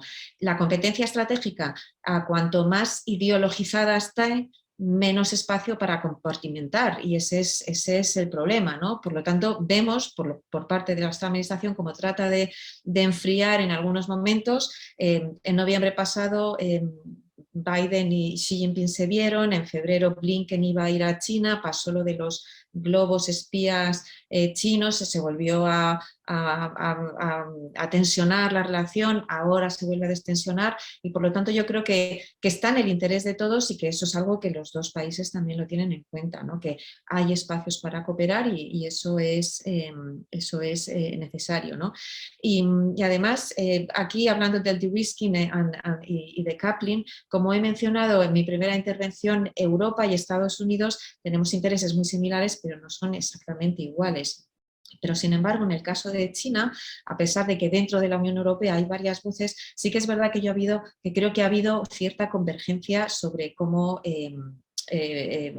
se ve a China, y acrecentada evidentemente por la guerra de Ucrania y por esa relación entre Moscú y Pekín precisamente durante la guerra de Ucrania, ¿no? De-risking es una palabra que la administración Biden ya ha adoptado, y ahora mismo la administración Biden habla de de-risking y no habla de decoupling, y por lo tanto estamos viendo que hay una convergencia sobre cómo se ve a China entre los países europeos y entre Estados Unidos. Matizaría entre la administración Biden. Cuando escuchamos las palabras más duras de Estados Unidos con respecto a la administración, son las del Congreso, que es una cosa diferente. En el Congreso, el bipartidismo con respecto a China es mucho más fuerte. Republicanos y demócratas son duros, sobre todo con el tema de Taiwán, que es algo que está ahí muy presente y que los congresistas están manejando, están intentando sacar adelante un Taiwan Act que es muchísimo más dura con respecto a China que todo lo que había anteriormente. Pero eso es una cosa, en la administración Biden a día de hoy está hablando de de-risking y no de decoupling, igual que está haciendo la Unión Europea. Con respecto a la primera pregunta, Ucrania, el apoyo a Ucrania, cuanto más larga sea esta guerra, más cansancio habrá. Yo creo que eso es evidente, yo creo que eso es algo que todo el mundo se puede esperar, ¿no? Las sociedades se cansan, dejan de mirar también en las noticias a ver lo que está pasando, pero por ahora yo creo que la atención sigue estando bastante viva y bastante puesta en lo que está pasando en Ucrania. La idea que tenemos es qué va a pasar si en el 2024 tenemos una administración republicana. Si escuchamos a Trump o si escuchamos a una parte de los republicanos, lo que están diciendo, el mensaje que están dando en su ámbito doméstico, o sea, a los americanos, es ¿por qué estamos dando tanto dinero a los ucranianos cuando este dinero podríamos invertirlo en los propios norteamericanos? Eso no significa que piensen que Rusia es la buena y los ucranianos sean los malos, no, están totalmente de acuerdo en que ha habido hay una guerra, que los malos son los rusos, que hay que apoyar a Ucrania, en eso están totalmente de acuerdo, pero lo están utilizando como argumento político en el ámbito doméstico. Es decir, no tenemos por qué dar tanta ayuda a ellos, quizás los europeos, que son sus vecinos, pueden invertir muchísimo más, pueden mandar muchas más cosas y nosotros, que estamos al otro lado del Atlántico, pues nos podemos centrar también en nuestros propios intereses y nuestros propios problemas que tenemos internamente. Pero dentro de la parte demócrata también estamos encontrando a una parte de demócratas que también quieren parar esta guerra, que son los que están apostando porque se sienten a negociar, porque esto se para ya y porque esto no continúe. Que no continúen y lo que ven es que cuanto más suministros de arma, de alguna manera estás sosteniendo esa guerra, ¿no? Y por lo tanto piden que eso se reduzca, piden que de alguna manera la administración pueda hablar con Zelensky, que se sienten y que se llegue a un acuerdo. Por lo tanto, en Estados Unidos encontramos republicanos y demócratas que no darían quizás no aprobarían o disminuirían esos fondos, ese dinero que están o ese armamento que están mandando a Ucrania, pero siguen siendo una minoría. Yo creo que en el caso de Ucrania hay una mayoría dentro de la clase política norteamericana que sigue apoyando o sigue creyendo que Estados Unidos tiene que estar implicado con Ucrania. Esos porcentajes evidentemente están disminuyendo, cuanto más se alargue la guerra más disminuirán, pero por ahora yo creo que no es algo a que tener en cuenta. Yo creo que la clave la vamos a ver ahora en agosto. En agosto, en principio, se van a acabar esa ayuda financiera que aprobó, el último paquete que aprobó el Congreso de Estados Unidos, y aquí vamos a ver qué va a hacer esa Cámara de Representantes liderada por los republicanos. Pero yo lo veo más como una utilización de cara a las elecciones del 24, es decir, no es que si frenan o si quieren parar esos nuevos fondos para Ucrania, es más por política doméstica, por fastidiar a Biden de cara al 2024, más que porque piensen que hay que dejar de ayudar a Ucrania. Es decir, yo creo que hay que verlo siempre con un prisma interno. Y en el caso de los europeos, desde luego las consecuencias de la guerra las estamos sufriendo mucho más nosotros que los propios norteamericanos. Hablando de la seguridad energética, por ejemplo, o el tema de los refugiados, evidentemente, cómo lo estamos viviendo nosotros y cómo lo están viviendo los norteamericanos es totalmente diferente, pero yo creo que aquí Europa por ahora, y sobre todo la Unión Europea, ha mostrado bastante unidad, y yo creo que aquí tenemos que recordar que la Unión Europea ha abierto las puertas a Ucrania para que entre en ese proceso para ser un candidato, y yo creo que eso es importante, ¿no? Eso también puede obligar a Zelensky a que todos esos fondos que recibe de todas partes los use de forma adecuada para comprar, para que todos los criterios para poder entrar en ese proceso hacia la Unión Europea se pueden cumplir. Ahora la supervisión que hay de toda la ayuda que se da a Ucrania es enorme, ¿no? Yo creo que Europa va a seguir siendo, va a seguir estando comprometida y sobre todo, bueno, vamos a ver qué va a pasar con esta contraofensiva ucraniana, ¿no? Todas las voces o todos los expertos están hablando que en noviembre, en diciembre va a ser el momento de unas negociaciones y todo el mundo apunta a que se va a llegar, ¿no? Y por lo tanto que no sea crónico, ¿no? Este conflicto, que yo creo que al final sería lo peor que podría pasar. Gracias, Carlota. Todos habéis mencionado en algún momento emergentes, el sur global, y aprovecho también una pregunta que nos llega a través del chat de Jaume, que también hace referencia al protagonismo del sur global. Y ahí en este caso, Jaume pregunta que hasta qué punto Occidente ha perdido peso decisivo en el actual sistema político mundial. Y yo quiero esto vincularlo con la Franja de la Ruta y esas otras iniciativas también europeas y estadounidenses para hacer competencia, de cierta manera, a la Franja de la Ruta. Y quería preguntarte si de cierta manera pueden competir o si realmente han llegado tarde y hasta qué punto el tren occidental se ha pasado en todo el ámbito del sur global, ¿no? Que quería ver un poco tu valoración de esto. Bueno, yo creo que en la perspectiva que ha tenido China en el momento de definir cuál va a ser, ¿no?, su hoja de ruta en la expansión de la ruta de la seda, propiamente dicho, ha tenido una ambición mucho más global. Es decir, China sabe perfectamente, ¿no?, dentro de lo que es la geopolítica global, qué papel necesita, ¿no?, que cada uno de los actores dentro del tablero geopolítico global tienen que tener en esta relación con China, y en ese sentido es cómo ha ido desempeñando, ¿no?, esta expansión de la ruta de la seda. Sí que es verdad que la primera etapa ha sido mucho más regional, porque realmente lo que es el foco inicial de lo que es la ruta de la seda, que estaba muy basada en el tema de las infraestructuras, es algo que realmente le ha beneficiado a China en primera instancia, porque no solamente le ha dado una mayor conectividad con todo lo que es la zona de Asia y Asia Pacífico y el sudeste asiático, sino que además le ha servido un poco, pues, para reducir esas vulnerabilidades que tenía con el estrecho de Malaca y con todo el tema de la provisión de los recursos energéticos.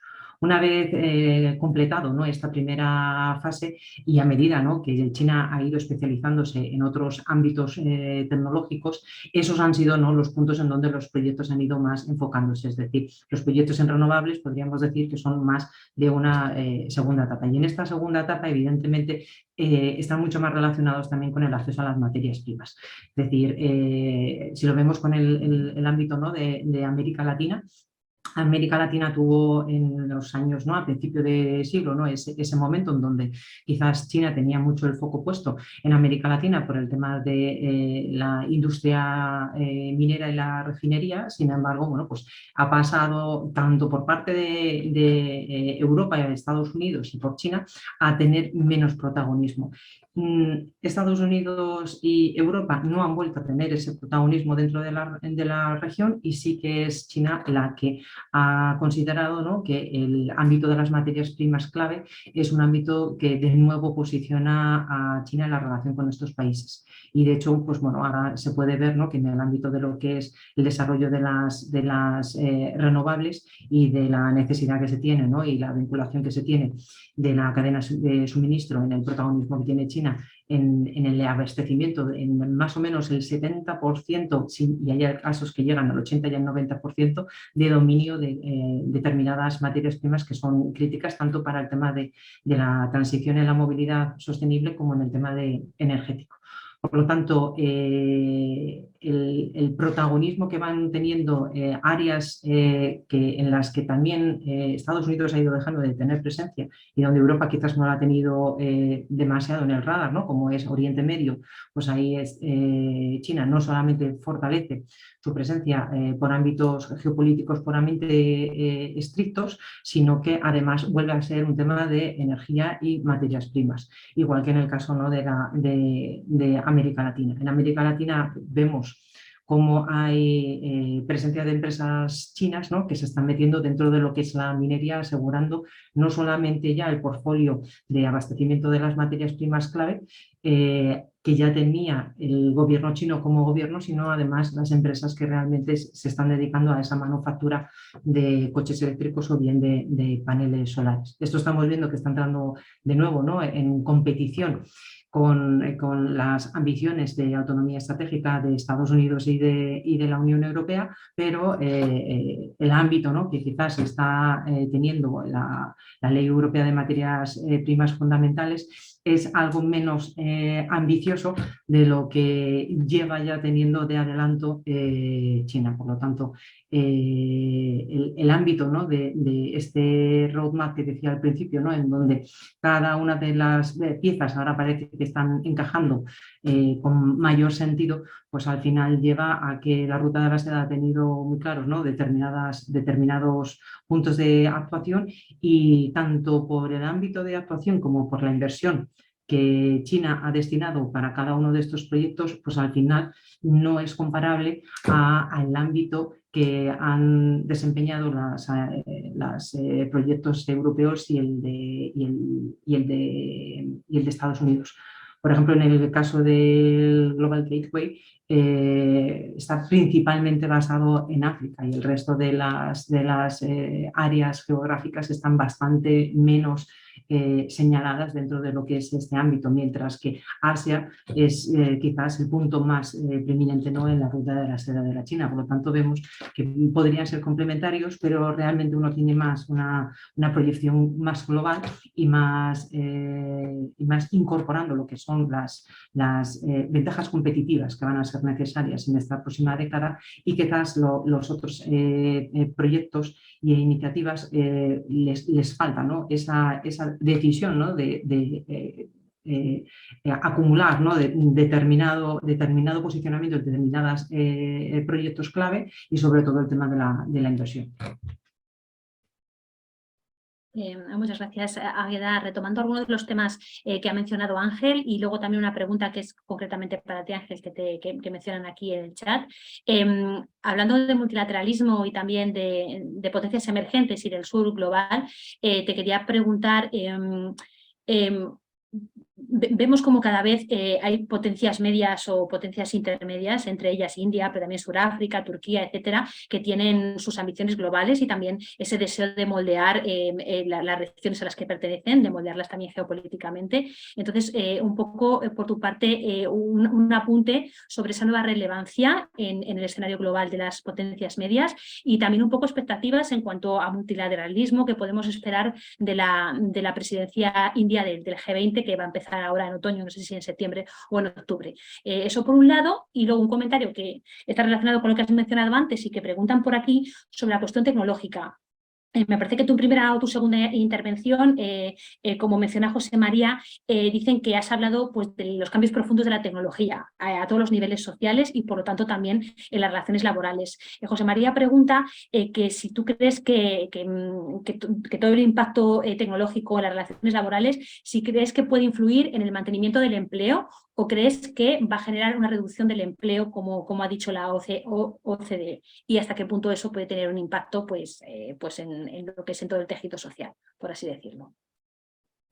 Empiezo con el tema del sur global, y además también, tal y como se lo planteabas a Águeda, bueno, yo creo que Carlota lo ha dicho fantásticamente, ¿no?, al principio. El propio término, el llamado sur global, ¿no?, es un término que el propio sur global se siente, y es el nuevo neologismo, ¿no?, que ahora ya utilizamos todo el mundo desde aquí, desde Occidente, desde el llamado primer mundo, y simplemente ya la propia terminología y el propio uso ya genera rechazo, ya genera recelo, ¿no? Y se interpreta siempre con esa sensación, ¿no?, de un poco de inequidad y de superioridad, ¿no?, que hemos tenido siempre en esa relación. Cuando hablamos de términos de multilateralismo, a ver, está claro, ¿no?, y lo mencionaba también al principio, el orden multilateral, tal y como lo entendemos, es un orden que responde a un equilibrio poblacional, de PIB, de todos los indicadores que quiera ver, que ya no responde, ¿no?, a la realidad de este momento, ¿no? Y de hecho, llevamos ya, yo hablaba al inicio, ¿no?, del G20, desde que el G20 en el año 2008-2009 se eleva a categoría, ¿no?, a reunión de jefes de Estado y de Gobierno, ¿no?, declaración tras declaración, el tema de la reforma en el peso, en el voto, en las multilaterales financieras, Banco Mundial, Fondo Monetario, está constantemente y es algo que no se ha cumplido, ¿no? Entonces, ¿qué ocurre? Pues que llega China y llegan los BRICS y dicen, bueno, pues si no podemos aumentar nuestra cuota de participación en estas instituciones, pues vamos a crear otras instituciones, ¿no? Y que encima van a responder a nuestros intereses, ¿no? Lo hemos visto, ¿no? El New Development Bank, el AIIB, etcétera, etcétera, ¿no? Y además también, como mencionaba Águeda, es decir, que ya incluso el propio volumen, olvídate ya del orden multilateral, es decir, los proyectos de desarrollo y de financiación de infraestructuras en regiones como América Latina ya ni siquiera necesitas multilaterales, ¿no? Se financian directamente a través de préstamos bilaterales porque tienes actores como China, ¿no?, que hoy en día pues financian en América Latina por un volumen superior al del Banco Mundial, el BID y la CAF juntos, ¿no? O sea, que eso es una realidad, ¿no? Al mismo tiempo, yo creo que hay volviendo al tema este de la superioridad y de la percepción, yo creo que hay parte de fundamento, ¿no? Yo siempre digo que obviamente estamos en el año 2023 y tenemos unos estándares que deben de responder a la realidad del momento, ¿no? Por ejemplo, si nos remitimos a la cuestión medioambiental, de emisiones, pero es lógico, ¿no? O sea, está este concepto de la responsabilidad compartida, pero también en diferente grado en función de la capacidad, ¿no?, de cada país, ¿no? Y es sorprendente, ¿no?, cómo de rápido también esto se vuelve hacia nosotros, ¿no?, hacia Occidente, ¿no?, cuando llevamos, pues eso, llevamos mucho tiempo pregonando apertura de mercados, ¿no?, globalización, y de repente cuando tenemos los shocks que yo mencionaba anteriormente, pues aludimos ahora al concepto de soberanía estratégica abierta, que responde a la realidad de un momento, ¿no? Es decir, que yo creo que la cuestión de la resiliencia y de la garantización de los suministros en términos en materias claves es fundamental, ¿no? Pero es que llevamos pregonando al resto del mundo exactamente lo contrario, y ahora que nosotros somos los que nos encontramos en esta tesitura, pues obviamente nos volvemos contra el discurso que hemos ido vendiendo a lo largo de décadas, ¿no? O la propia cuestión energética, ¿no? Llega la crisis de Ucrania, de repente el suministro energético de Rusia, de gran parte de países de la Unión Europea, se ve comprometido, y oye, y de repente podemos volver al nuclear, podemos volver a sacar carbón. ¿Qué mensaje, ¿no?, manda eso al llamado sur global, ¿no? O la cuestión, yo creo que se planteaba al principio, ¿no?, de la sesión, ¿no?, la propia cuestión de la guerra, ¿no?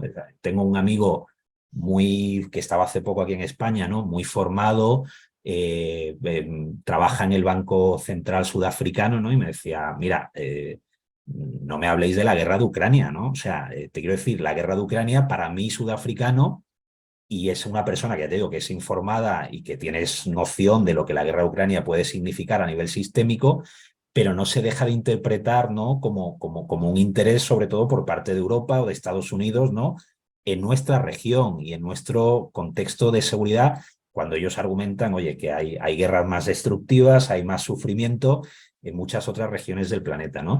Entonces, en la llamada guerra de las narrativas, ¿no?, que se habla mucho ahora, y un poco el papel en el sur global, yo creo que bueno, pues la verdad que estamos, no estamos encarando, ¿no?, esta realidad de la forma más conveniente, ¿no? Y hablo también de la propia Europa, ¿no?, que, volviendo un poco a lo que planteaba Carlota al principio, ¿no?, es decir, incluso el propio lenguaje geopolítico que habla Europa, que yo creo que, lo he dicho al principio, estamos en un contexto muy geopolítico y hay que hablar ese lenguaje geopolítico, pero también estamos perdiendo, ¿no?, parte del aspecto desiderativo que Europa siempre generaba, ¿no?, como proyecto de integración, ¿no? Entonces, cada vez que Europa habla el lenguaje del poder en términos tradicionales de poder, también está perdiendo un poquito ese elemento aspiracional, ¿no?, de potencia normativa y de superación, ¿no?, un poco de esa división geopolítica tradicional. Y yo creo que debemos ser conscientes de esto si queremos trabajar codo con el llamado sur global, pues por ejemplo, pues eso, en la reforma del sistema multilateral, donde, lo mencionabas al principio, Ana, hay que ceder cuotas de poder, es una realidad, ¿no? El sistema multilateral, tal y como lo conocemos, está, o sea, el peso, ¿no? A nivel de gobernanza, de decisión, pues no se corresponde, ¿no? Con la realidad del momento que vivimos, ¿no? La cuestión, muy brevemente, ¿no? La cuestión de la tecnología y del empleo que creo que planteabas. A ver, yo no soy experto, ¿no? En tecnología y tal, pero bueno, me toca hablar con mucha gente que sí lo es, ¿no? Y un poco la sensación es todo momento de transformación tecnológica, y yo creo que estamos en un momento radical, tanto no solamente por las tecnologías y la capacidad disruptiva que tienen, sino también por el propio cambio que yo creo que vamos a vivir, y quizás de eso no hemos hablado tanto en la sesión, en el propio modelo económico, productivo, de consumo en las décadas que vienen, ¿no? Y yo creo que Águeda un poco estaba haciendo el guiño, ¿no? Cuando hablaba de los próximos 10, 20 años, yo creo que se refiere a eso, ¿no? Vamos a ver, yo creo que transformaciones, lo vemos en el ámbito energético, ligado a la dimensión de la sostenibilidad, pero yo creo que vamos a ver un mundo muy diferente, pero nuevamente por el reto que tenemos, ¿no? A nivel de preservar el planeta, ¿no? Entonces, cuando tienes esa transformación tecnológica es una cuestión de cómo la gestionas, ¿no? O sea, obviamente, claro que va a tener un impacto en el mercado de trabajo, ¿no? Pero se alude mucho hoy en día, ¿no? A cómo la gente pensaba que pues cuando se implantó el automóvil o el tren, pues obviamente las formas de locomoción que había hacia ese momento, ¿no? Y la gente que vivía de eso, pues pensaba, entonces se tuvieron que adaptar. Lo que pasa es que en las transformaciones siempre hay ganadores y perdedores. Y la cuestión es cómo garantizamos una transición, que sea una transición que aquellos que están llamados a perder, pues no pierdan y tengan colchones y tengan capacidad de transformación. Y creo que eso le habla mucho a repensar el modelo económico, ¿no? Porque al final lo que estamos viendo es una concentración tremenda, ¿no? Cada vez mayor, ¿no? Cada vez que cada enero Oxfam saca los datos de concentración de la riqueza, de desigualdad, entonces también el modelo impositivo, el modelo de cómo te aseguras que esa concentración también pues la corriges, ¿no? Con mecanismos de transferencia, ¿no? Del signo que sean, ya sean más de mercado, ya sean más de intervención por parte del Estado, yo creo que va a ser fundamental para garantizar, ¿no? que esos empleos pues, se transforman y se generan nuevos empleos, o que esa persona que va a perder su empleo y a lo mejor no va a tener capacidad de convertirse en un ingeniero informático que va a diseñar algoritmos, pero sí que tenga una vía, ¿no? Sobre todo de proyecto vital, ¿no? Porque al final en nuestras sociedades también, que eso a lo mejor es algo que va a cambiar en las próximas décadas, gran parte de la identidad que tenemos como individuos se la damos al trabajo, ¿no? Que desempeñamos, ¿no? Nos solemos presentar en función de lo que hacemos, ¿no? Y a lo mejor el tipo de actividad remunerada, lo que nos permite vivir, todo eso hay que repensarlo, ¿no? En un mundo en el que cada vez las actividades laborales, tal y como las conocemos, pues oye, seguramente las desempeñarán cada vez más máquinas, y habrá que pensar un poco pues en cómo repensamos no solamente el mundo laboral, sino nuestra propia interacción con el empleo, ¿no? Pero bueno, yo creo que eso daría para varias sesiones, ¿no? Porque es un tema muy, muy complejo. Entonces yo, volviendo al tema del optimismo, yo quiero ser optimista en el sentido de pensar que como hemos hecho en otras transformaciones y en otras grandes revoluciones que ha habido, sabremos adaptar la humanidad a esa nueva necesidad, pero eso a lo mejor implica, pues eso, no pensar en el trabajo tal y como lo concebimos hoy en día como una forma tan fundamental de nuestra existencia. Gracias, Ángel. Estamos tirando de muchos hilos que dan realmente para muchísimos debates de manera específica. Como nos está echando el tiempo encima, yo quiero rescatar dos últimas preguntas. Una pregunta para ti, por alusiones, Carlota, porque has mencionado antes el acuerdo AUKUS, y aquí nos pregunta Juan, ¿cuál crees que es el rol que puede desempeñar este acuerdo, esta alianza en el futuro, y hasta qué punto puede dejar a la Unión Europea desplazada del eje occidental?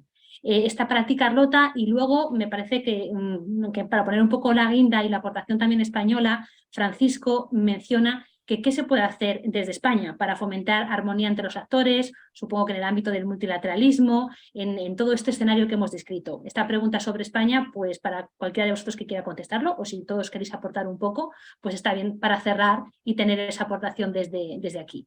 Entonces, Carlota, si quieres, contesta lo del AUKUS y luego, quien le apetezca, abordamos la perspectiva española. Gracias. Bueno, como sabéis, el acuerdo, bueno, Estados Unidos tenía un acuerdo con los franceses para construir unos submarinos.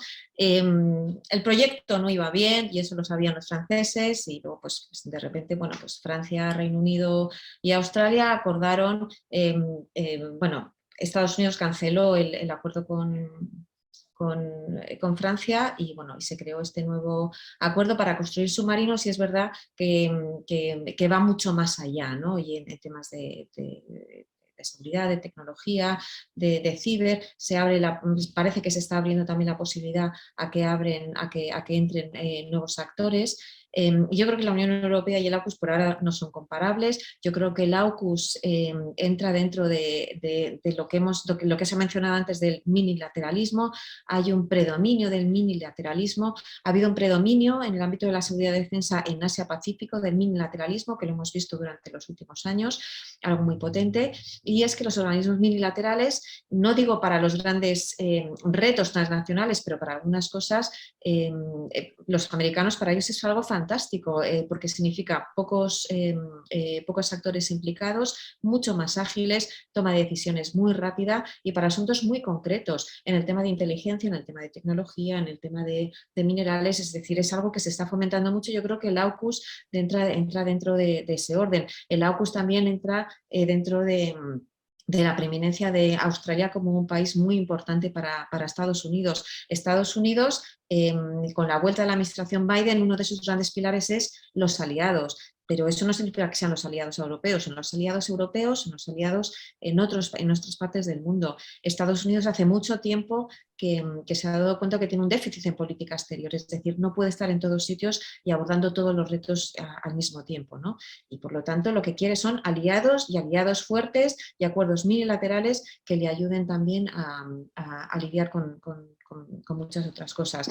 Por lo tanto, yo creo una cosa es el AUKUS, otra cosa es la Unión Europea y yo creo que tampoco son incompatibles. Yo creo que hay retos y mundos para todos, ¿no? Yo creo que ahí la Unión Europea además no se tiene que definir como haciendo frente a China, al AUKUS, tiene que definirse ella misma por sí misma y yo creo que no, que son cosas diferentes que hay que tener en cuenta porque la atención, sobre todo en el medio y largo plazo, está puesta en el Indo-Pacífico y por lo tanto, pues a lo mejor Europa también, que ya ha empezado a prestar un poco más de atención al Indo-Pacífico. Y brevemente, voy a intentar añadir algo con lo de España como actor que pueda ayudar, ¿no? a que haya más consenso, que haya más cooperación o coordinación o conversación, ¿no? entre los actores en este ámbito de competencia estratégica. Yo creo que en España, y si vemos un poco la política exterior española en los últimos años, lo que ha hecho, y también por la situación, ¿no? Desde la crisis financiera, la llegada de Donald Trump, los aranceles, es que ha ido poniendo todo en Bruselas, es decir, las decisiones de política exterior, de política económica, de política comercial, todo se toma en Bruselas. Evidentemente nosotros no somos miembros de la Unión Europea y eso es muy importante, pero lo que hemos dejado un poco de lado son las relaciones exclusivamente bilaterales y yo creo que no son incompatibles y yo creo que eso también hay que fomentarlo mucho. Las prioridades que haya en Bruselas a lo mejor son las mismas que tenemos nosotros, pero a lo mejor el orden es diferente. Por ejemplo, por nuestros intereses en América Latina, por nuestros intereses en el norte de África, que a lo mejor no coinciden con los de los países del norte de Europa. Por lo tanto, yo creo que España lo que sí que podría hacer es seguir tratando de ser un actor fuerte en Bruselas, pero yo creo que aquí también podría hacer un papel importante incrementando y fomentando la relación exclusivamente bilateral. Y aquí tenemos a Estados Unidos y aquí tenemos a China. ¿Por qué no? A lo mejor ese es un ámbito, encuentra un reducto en el que realmente se puede hacer algo. Por lo tanto, yo creo que eso es algo que habría que explorarlo. Puede parecer contradictorio, es decir, apostar por una relación bilateral fuerte con Estados Unidos, también reforzarla bilateralmente con China, precisamente para encontrar un consenso más global, ¿no? Pero yo creo que esa sí podría ser una posibilidad. Muchas gracias, Carlota. Ángela Agueda, no sé si queréis añadir algo más sobre España o cualquier otra cosa más, cualquier otra idea que queráis ya también contar para ir cerrando, así que adelante. Sí, bueno, Ángel, yo... Como quieras, sí, sí, sí. Bueno, yo creo que hay un aspecto a destacar que quizás pasa algo más desapercibido, porque todo lo que es, ¿no?, la rivalidad tecnológica siempre estamos mucho más pendientes, ¿no?, de Estados Unidos y China, y quizás, ¿no?, el peso de la Unión Europea y de España en este particular queda un poco más diluida, ¿no? Pero quizás deberíamos, ¿no?, destacar el papel que tiene España en el tema de las renovables y en el tema de la movilidad sostenible. Yo creo que España lleva muchísimos años apareciendo en el top 10 de los países que mayor desarrollo están haciendo de energías renovables. Por lo tanto, tenemos ese know-how y esa expertise que nos ha generado, ¿no?, el estar compitiendo con los grandes y apareciendo anualmente, ¿no?, en todos estos rankings en los que de cada vez más China va posicionándose en los primeros puestos, cada una de las empresas que van haciéndose grandes en este ámbito, pero España sigue manteniéndose en esa aportación, tanto en la parte eólica como en la parte solar.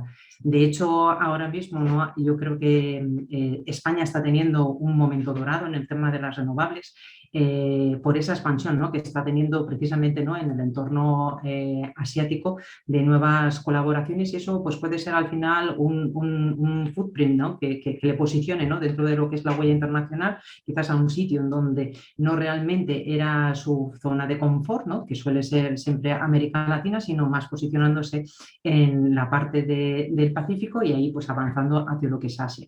Esto no solamente beneficia a España, indudablemente, sino que además hace la referencia, porque al final en el ámbito exterior no solamente España es España, sino que es imagen país dentro de un entorno económico que es la Unión Europea. Por lo tanto, posiciona muy bien lo que es marca país en entornos de tecnologías punteras, y el entorno de lo que es la Unión Europea, no solamente en el desarrollo y en el compromiso, ¿no?, que tiene la Unión Europea en alcanzar los objetivos climáticos, sino en la capacidad que tienen estas determinadas empresas.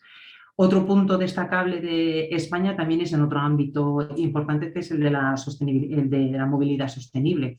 Nosotros somos el segundo hub de automotriz, y quizás este es el principal reto, ¿no?, que se está marcando la Unión Europea, porque en esto yo creo que está en general, ¿no?, en ese punto de transición. Por lo tanto, aquí más es una oportunidad la que tiene Europa y específicamente España, para seguir manteniendo esa posición, apostar en todas estas dinámicas que están generando un nuevo entorno totalmente distinto del motor térmico al motor eléctrico, y que al final asegura, ¿no?, competencia económica y desarrollo global.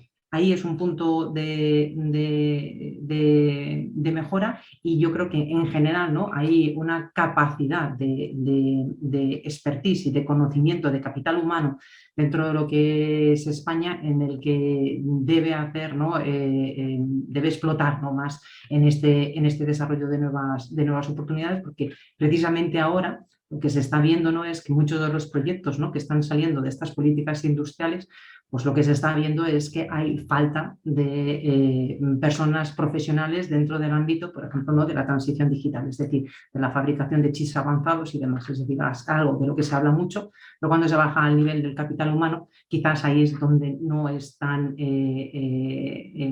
tanta oferta, ¿no?, para poder aprovecharlo. Por lo tanto, yo creo que en aquellas cosas, ¿no?, en las que España ya está posicionada, y en otras en donde tiene esa ventaja competitiva y esa posición importante, pues yo creo que estaría muy bien, ¿no?, sentar, ¿no?, las bases de esas prioridades para estos próximos años. Yo estoy muy de acuerdo en lo que han dicho Carlota y Águeda. Yo estuve año y medio en exteriores y como mencionaba, ¿no? En el ejercicio de elaboración de la estrategia de acción exterior, en el fondo se trata de reconocer, ¿no? Cuáles son tus fortalezas y cómo las puedes proyectar hacia el exterior y cuál puede ser esa diferenciación, ¿no? Y ese valor añadido de España. O sea que muy de acuerdo en las temáticas. Matizaría quizás un poco lo que mencionaba Carlota. Estoy totalmente de acuerdo. Nosotros también reflexionamos mucho, ¿no? Sobre qué puede hacer de forma diferenciada España a nivel bilateral y hay que diferenciarlo de lo que haces a través de la Unión Europea. Pero sí que es cierto que en un mundo de las dimensiones del que hablamos hoy en día, no cabe duda que la gran palanca de España es Europa. Es decir, que para tener verdaderamente impacto, ¿no? Por ejemplo, en las áreas que mencionaba Águeda, nuestra membresía y ser uno de los países fuertes, ¿no? Y con capacidad de liderazgo dentro de la Unión Europea es lo que nos da ese elemento un poco, digamos, amplificador, ¿no? A nivel global. Entonces, no se trata de que lo canalices todo a través de la Unión Europea, pero qué duda cabe que ser un poco liderar en estos temas, ¿no? Y sobre todo impulsar estas agendas, ¿no? Y con estas políticas y con esta visión y estos valores, ¿no? En la Unión Europea es fundamental. La verdad que la cuestión de los valores, ¿no? Que normalmente en política exterior y en relaciones internacionales no se suele poner mucho en valor, ¿no? Y se suele equiparar un poco al poder blando y demás. Yo creo que en los años que vienen va a ser un tema fundamental, ¿no? Entonces yo creo que hay aspectos en los que España también, nosotros reflexionamos mucho en exteriores, ¿no? Sobre qué nos diferenciaba de otros países, cuál era un poco el elemento que se percibía, ¿no? Como único de España, ¿no? A nivel exterior y cómo podíamos capitalizar en él. Y yo creo que ahí podemos ser fundamentales y por arrimar un poco el ascua a mi sardina, ¿no? Pero yo creo que en el aspecto multilateral y de la reforma de la gobernanza global, como decía al principio, yo creo que estamos en un momento clave y yo creo que España, ¿no? Que además es un país que siempre se ha caracterizado por ser de los países más proeuropeos, más pro-multilaterales, más favorable a tener una arquitectura de gobernanza internacional o multilateral fuerte. Yo creo que ahí deberíamos de poner bastante capital político, ¿no? Como digo, es un momento que intuitivamente no invita a ello, ¿no? Porque parece que un poco estamos pecando de idealistas o de optimistas o de tal, y es un momento muy geopolítico y muy, como decía Carlota, ¿no? No sé, o sea, competencia no es confrontación, ¿no? Pero al mismo tiempo yo creo que el momento en el que vivimos, aparte de la competencia, sí que se percibe con una cierta política dura, ¿no? Y con un cierto punto confrontacional que lo vemos en los discursos y en la narrativa de los países. Y yo creo que aquí nosotros podemos ser bastante pioneros y bastante innovadores, ¿no? Y eso, como decía Carlota, puede tener el signo distintivo español y lo puede hacer dentro de la propia Unión Europea, ¿no?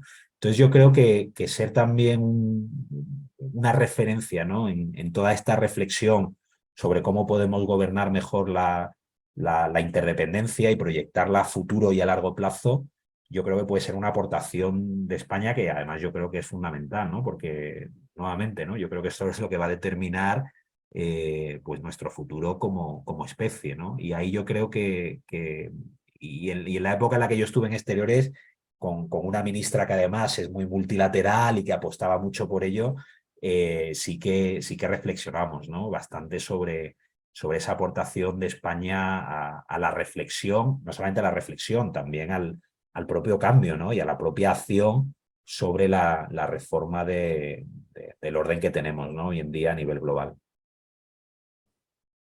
Muchísimas gracias a los tres. Habéis compartido muchísimas ideas muy interesantes que dan para reflexionar. Muchas gracias también a todos los asistentes porque habéis participado con muchas preguntas, todas muy interesantes, y me da pena no tener más tiempo para poder sacarlas y que también los panelistas pudieran responderlas. Se nos ha echado el tiempo encima, son casi las 8. Yo doy paso a José Manuel para que ponga pues, el cierre a esta sesión. Así que bueno, muchas gracias a todos y buenas tardes.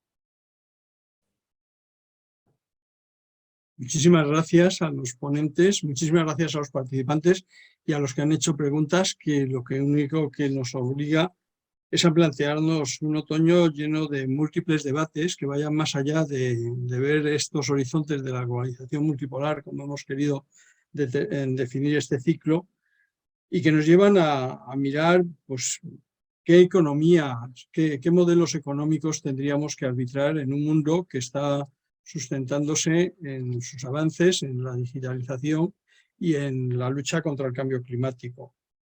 Sin olvidar que España tiene también esas capacidades de las cuales habéis hablado y que incluso quedan reflejadas en la balanza comercial, donde España empieza ya a vender servicios porque tiene capacidad de hacer y capacidad de saber y capacidad de impulsar proyectos nuevos, y esto es algo que nos debería de llenar de orgullo de los trabajos y de las gentes que hay en este país y que han tirado hacia adelante, combinando esa situación de la palanca de la Unión Europea, pero también la palanca de la competencia y de la competitividad de algunas empresas y algunos sectores. Pero no debemos olvidar que vivimos en un mundo finito y que hay unos límites, y que cuando el Club de Roma hace 52 años planteó el tema de los límites al crecimiento, estaba planteando que no podemos llegar con calidad de vida, igual que los americanos, a los 10.000 millones de pobladores del planeta que vamos a tener a finales de siglo, y que al mismo tiempo las eficiencias energéticas vienen sustentándose en muchos materiales críticos que a lo mejor no tenemos, o en unos consumos, y en esto es la digitalización, no lo debemos de olvidar, en unos consumos de energía que hacen imposibles compatibilizar sostenibilidad y digitalización a los niveles de los que estamos hablando. Y hay un factor que a veces nos olvidamos. El Club de Roma nació no pensando en los límites materiales, sino planteó desde un primer momento que nacía también para impulsar el desarrollo humano. Y el desarrollo humano es calidad de vida, es inclusión, es sociedades abiertas, sociedades absolutamente transparentes y respetuosas con la dignidad de cualquier persona y en cualquier circunstancia.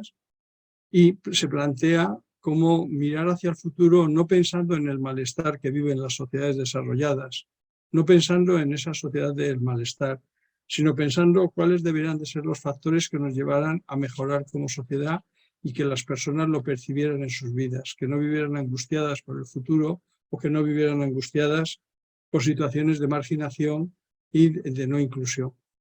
Por lo tanto, a través de las preguntas de ustedes, y también de las palabras de los ponentes, nosotros tenemos ahora un gran reto, y es cómo conformamos un programa para el curso 23-24 que hable de todos estos temas a sabiendas de que nosotros no tenemos las respuestas, sino simplemente tenemos que impulsar diálogos para intentar entender en qué mundo estamos, en qué encrucijadas del mundo estamos. En un mundo que de alguna manera no tiene modelos anteriores. Los modelos anteriores no sirven. Y lo estamos viendo con la gobernanza mundial. Y lo estamos viendo con la gobernanza económica surgida de Bretton Woods. O sea, hoy día tendríamos que inventar cuáles son los modelos que nos permitirían una dinámica para que ese mundo fuera un mundo que impulsara el desarrollo humano, que no destruyera el planeta ni la biodiversidad, y que al mismo tiempo permitiera sociedades inclusivas y no sociedades disgregadoras y sociedades que de alguna manera conculcan la dignidad de las personas. Nosotros vivimos en un mundo muy privilegiado y lo pensamos, por ejemplo, en el tema de la mujer. Hace un poco Cristina lanzó un paper hablando de 5 temas fundamentales, y yo recuerdo que ella hacía una mención a las mujeres afganas en aquel papel. Dice, pero no solo a las mujeres afganas. ¿Cuánta gente vive en condiciones de indignidad en el resto del planeta? Nosotros a veces en Europa buscamos determinados lujos que realmente son lujos de una sociedad avanzada y una sociedad que sorprendentemente, a pesar de sus avances, se siente profundamente desconcertada y triste y temerosa del futuro.